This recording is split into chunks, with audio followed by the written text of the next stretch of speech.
Durante todos estos años van a estar signados por el ataque a todos los amarillos.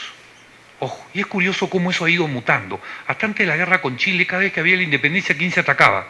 A todos los godos. Se iba y se atacaba pobladas, pequeños grupos de gente, digamos, montoneras urbanas, ¿no es cierto? Iban y apedreaban el negocio de un español. Eso fue hasta la época de la Guerra del Pacífico. La Guerra del Pacífico trajo otra experiencia, que es, fuimos derrotados y además los que nos ganaron fueron ayudados por los chinos para llegar a Lima. Los trabajadores chinos en las haciendas del sur, Chincha, Pisco, etcétera, que ayudaron a los chilenos a llegar hasta Lima, cargando cosas o enseñando rutas, etcétera. ¿No es cierto? Y por eso es que se sabe que luego la derrota, ese ejército en estampida nuestro que regresó a la ciudad, muchísimos fueron, no sé, porque habían visto llevando armamento o ayudando a los chilenos a chinos, ¿no es cierto? Terminaron entrando a la ciudad incendiando un montón de locales de chino, y todo eso va a continuar hasta por lo menos la Segunda Guerra Mundial, ¿no es cierto? Con increciendos más o menos, ¿no es cierto? Bien, de eso hay, repito, sobre todo acá en el Ministerio hay bastante, en los archivos, bastante información sobre esto. Bien, esos van a ser un poco los problemas que Leguía va a enfrentar: el tema de los límites, el tema de la repatriación, el tema de la inmigración. Y ojo, que son temas externos, pero que impactaban severamente en la población. Hoy día uno tal vez diría, qué gran nacionalismo. Salía la noticia: tropa boliviana mató al soldado peruano Raúl Vázquez. ¿No es cierto? Inmediatamente de Malambito, de abajo el puente, ¿no es cierto?, de La Victoria, 30, 40 personas iban a buscar el local de bolivianos y los apedreaban, les metían fuego o les pegaban, llegaban hasta matar. Había que mandar a la policía con sable a caballo para detenerlos, ¿no es cierto? Entonces, este es, yo creo, un hecho que todo el gobierno va a estar signado por este. Bien, el otro gran tema, el frente interno, la fragmentación de la élite. Leguía, como bien dice Basadre, es la primera quiebra de la república aristocrática, conservadora u oligárquica. La primera quiebra. ¿Por qué no va a renovarse el civilismo en el poder? ¿Qué le ha pasado al civilismo? Y acá tal vez hay que ir un poco más atrás, que es a 1895. ¿Quién sube al poder? Piérola. Pero Piérola, ¿qué es? Representa la alianza civil-demócrata. Civilistas y demócratas, nosotros se alían para sacar del poder al segundo militarismo encabezado en ese momento por el señor Cáceres. Entonces, esta alianza civil-demócrata sube al poder y el acuerdo es: gobierna alguien de un partido y sigue el del otro, y así. Muy bien, gobernó el señor Piérola, y luego todo el Partido Demócrata quería que suba Billinghurst, que era el vicepresidente, y Piérola elige a López de Romaña, que era la propuesta del civilismo, por más que López de Romaña, ojo, era del Partido Demócrata, ¿no? Pero por tal vez su cercanía de clase, de sector social, fue elegido por el Partido Civil. Él sigue. Luego de él van a seguir solo civilistas, ¿cierto? El caso de Candamo, el caso de José Pardo, el de Serapio Calderón, el de Leguía. El civilismo gobierna, ¿y qué hace para gobernar? Una vez que llega al Ejecutivo, ubica gente de su partido en el poder electoral. Entonces, el Comité Electoral Nacional, todos eran civilistas. Y ahí estaba un poco, si quieren, el eje del poder. Quien manejaba el poder electoral simplemente iba a ser elegido su candidato. ¿Por qué? Porque en esta época, ¿quiénes votan?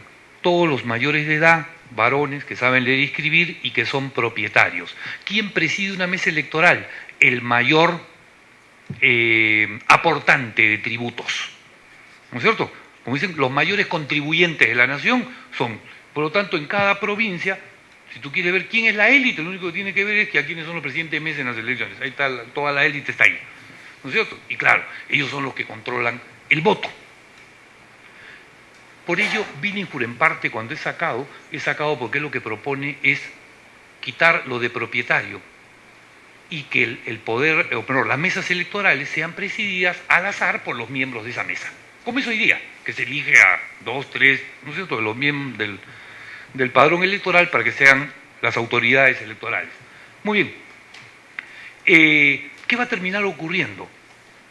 La monopolización del poder de parte del civilismo terminó frustrando ¿qué cosa? A ese mundo popular que era pierolista y que tal vez algunos alumnos a veces me han preguntado, profesor, ¿cuál es la diferencia entre un civilista y un pierolista? Yo siempre les repito la frase de González Prada, ninguna, son iguales. Entonces, ¿por qué eran dos partidos? Ah, porque uno tal vez tenía un sentido más aristocratizante de la vida que el otro. Y el otro tenía tal vez una raigambre un poco más popular, pero a la hora de ejecutar políticas eran más o menos lo mismo. No tenían una, digamos, ideología diferente o propuestas muy, muy diferentes. Por esa razón, la raigambre popular que tenía Piérola. Dos, y tal vez el otro asunto tal vez interesante que tiene Piérola, a ver, uno, su romanticismo. Era un hombre de un romanticismo radical. La cantidad de amantes que tuvo dan prueba de ello. ¿No es cierto? Y ojo, no estamos hablando de, digamos, su ilegalidad, sino el espíritu. A ver, ¿cuáles son las principales características de un romántico? Es la inmensa capacidad de poder entregarse e incendiarse en un fin de semana. Y no da para más, ¿eh? No dan para más. Piérola era eso. Dos, Piérola, ¿cuántas veces cree que se rebeló en su vida? Más o menos son 17 veces que se rebeló. De las 17 triunfó 2 o 3 nada más. ¿No es cierto? Todo lo demás son grandes fracasos.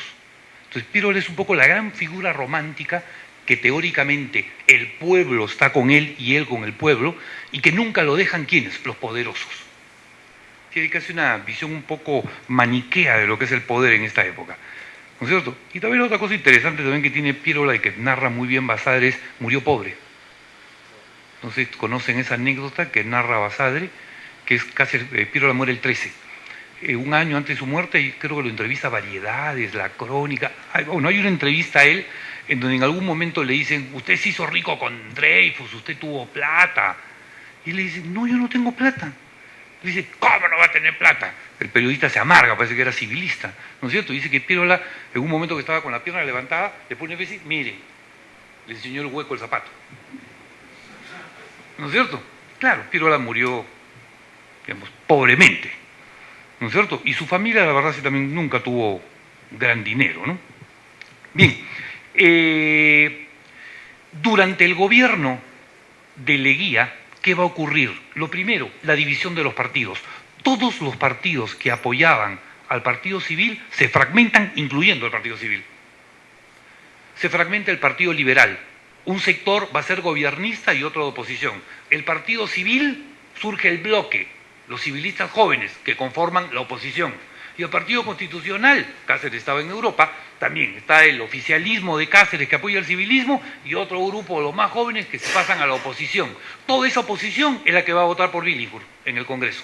Y de ahí va a salir la elección de Billinghurst. Entonces, esta fragmentación del poder básicamente creo que se debe a el uso monopólico del poder durante tantos años y el no permitirse cumplir con la palabra empeñada, que era, ¿no es cierto?, ir turnándose en el poder los dos que llegaron con el triunfo sobre Cáceres.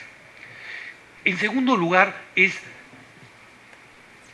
que el Partido Demócrata quede marginado del poder desde 1899, ¿qué generó en él?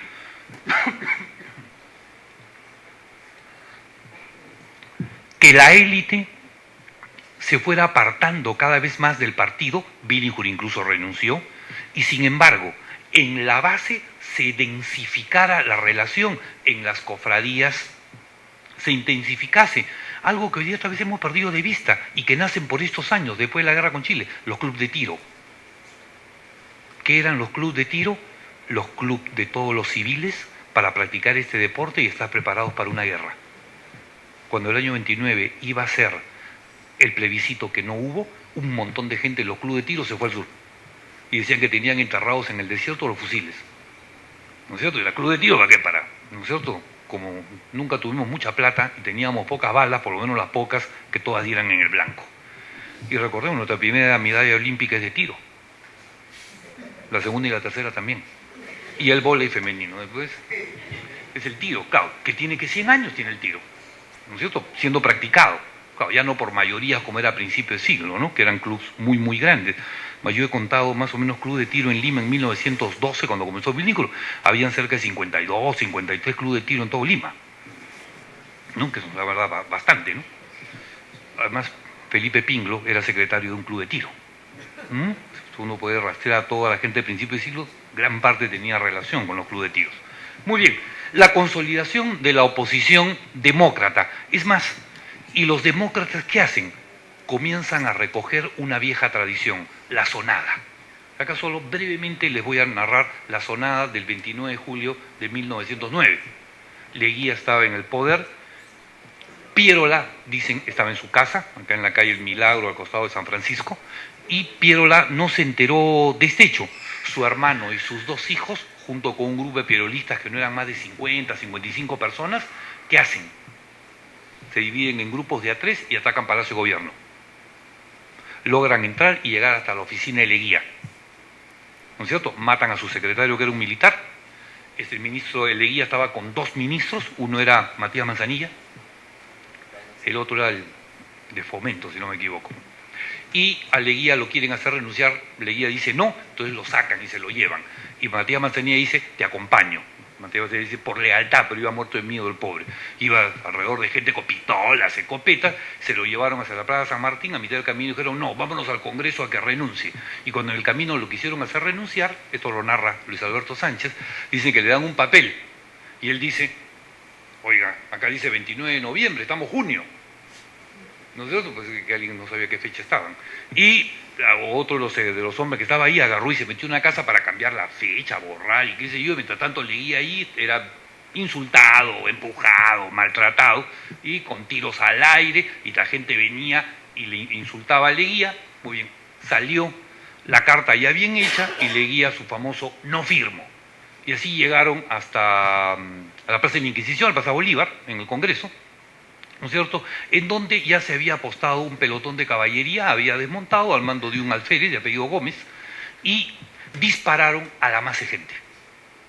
Varios cayeron muertos, dentro de ellos un negro de Malambito, pierolista hasta el tuétano, y que Sánchez cuenta que iba diciendo a Isaías de Pierola, Amito, le tiro ya la piedra, porque te decía que venía con un piedrón en la mano. Pero esa palabra de amito, eso que es muy colonial y de tradición esclavista, ¿no es cierto? Bueno, dicen que él fue uno de los primeros que murió, este personaje de Malambito, ¿no? Bien, la fusilería dispara, caen un montón, se acercan, muchos huyen, y Leguía está tirado en el suelo con Matías Manzanillas, lleno de sangre, pero sin ninguna herida. Tenían la sangre de los demás, ¿no? Así que son llevados a Palacio de Gobierno, inmediatamente hay cambio en el Congreso.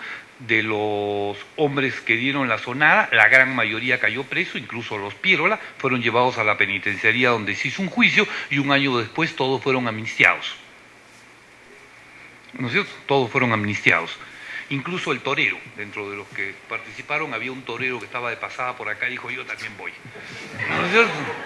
Esto está, en el peruano sale la relación de todos los todos los judicializados y después amnistiados. ¿No es cierto? Bien, Basadre y también Sánchez hacen una evaluación de esta zonada, ¿no es cierto?, que fue pues muy sentida en Lima, hubo cierrapuertas, ¿no es cierto? Y él dice, ¿qué generó esta zonada?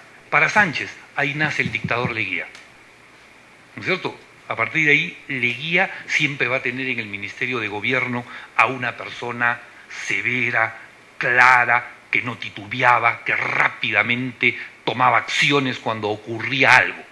Y 2, Leguía va a construir, por lo que dicen de la época, un excelente servicio de espionaje.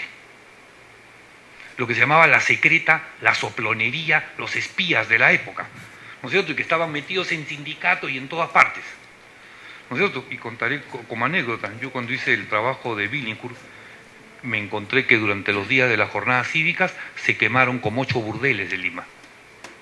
Yo decía, ¿qué sentido tenía quemar un burdel?